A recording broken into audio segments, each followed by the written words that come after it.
राष्ट्रहिताचा बुलंद आवाज, राष्ट्रप्रथम न्यूज। कि मैंने अभी इस क्षेत्र में व्यवहारिक अनुभव लिया है, पर टेक्निकली मैं इतना क्वालिफाइड नहीं हूं। पर आप जैसे अनुभवी लोगों के साथ डिस्कशन करने के बाद कुछ बातें जब समझ में आती है तो उसको इम्प्लीमेंट करने की मैं कोशिश करता हूं। मेरे जीवन में 1975 में मैं HSC मैट्रिक परीक्षा में जब स्कूल में पढ़ रहा था, वो 75 यानी इमरजेंसी लगने का साल था।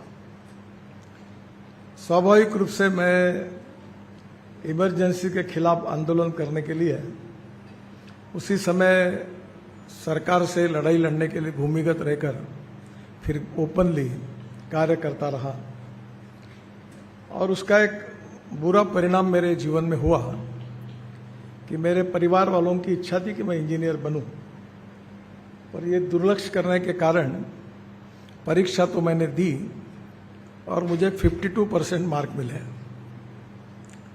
और मेरा दुर्भाग्य था कि साइंस ग्रुप में 49.26% मिले।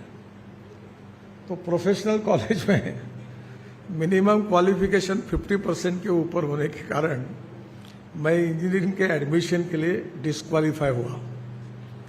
अब ये अचंभा है कि आपने मुझे फेलोशिप दी, वैसे अभी तक मुझे 14 डिलीट डॉक्टरेट्स भी मिली है, फिर भी मैं अभी तक डॉक्टर लगाता नहीं हूं, क्योंकि मैं आज भी ये बात ग्रास रूट लेवल पर समझता हूं कि मैं इस सब्जेक्ट का एक्सपर्ट नहीं हूं, पर मुझे इम्प्लीमेंट करने का सौभाग्य मिला।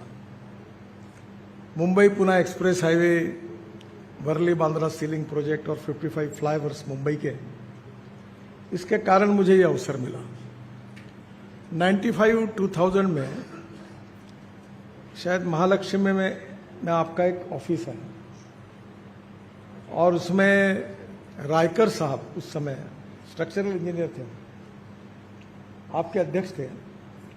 तो उन्होंने मुझे बहुत आग्रह करके आपके कार्यक्रम में बुलाया था, और उस समय भी उन्होंने मुंबई के फ्लाईओवर्स और हाईवे के कारण उन्होंने मेरा गौरव किया था।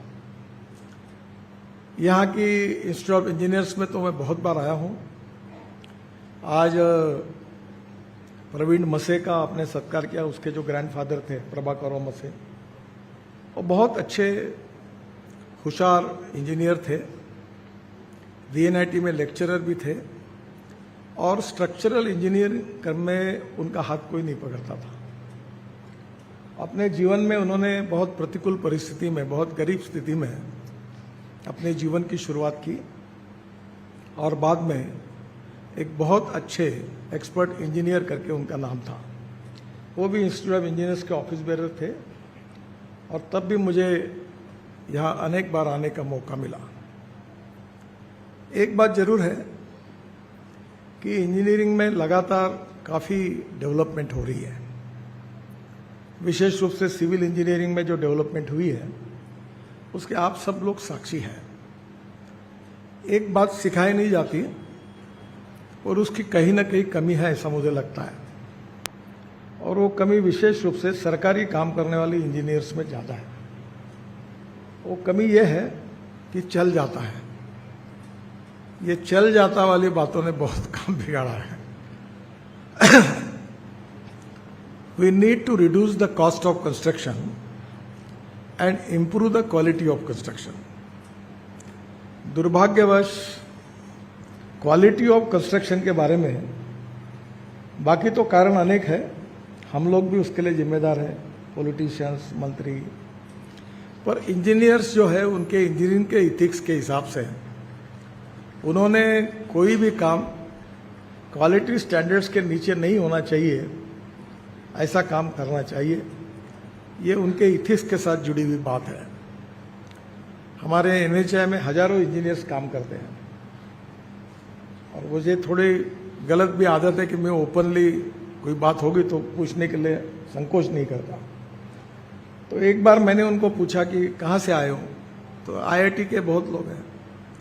मैंने बोला हिंदुस्तान में इतने रोड बनाए हैं कि रोड के बाजू में तुमने बनाए हुए नालियों में पानी बहता है, ऐसी कोई नाली दिखाते हो क्या? मुझे दिखा सकते हो आप? तो बहुत मैं शोध कर रहा हूं, 11 साल मंत्री हूं, अभी तक ऐसी नाली नहीं मुझे मिली। इतनी घटिया क्वालिटी की नालियां बनाते हैं। तो मुझे समझ में आया कि इसको प्रीकास्ट को अभी हमने मैंडेटरी किया। अभी जीआर निकला है कि 100% हमको प्रीकास्ट करेंगे।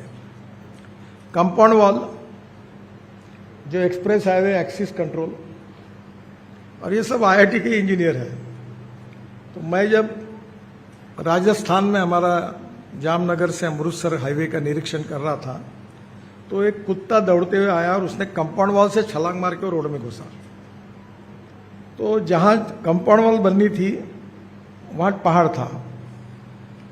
तो नेचुरली इंजीनियर और कॉन्ट्रैक्टर को ऐसा तो कहना उचित नहीं होगा कि उनको कोई कॉमन सेंस नहीं है, पर चल जाता है।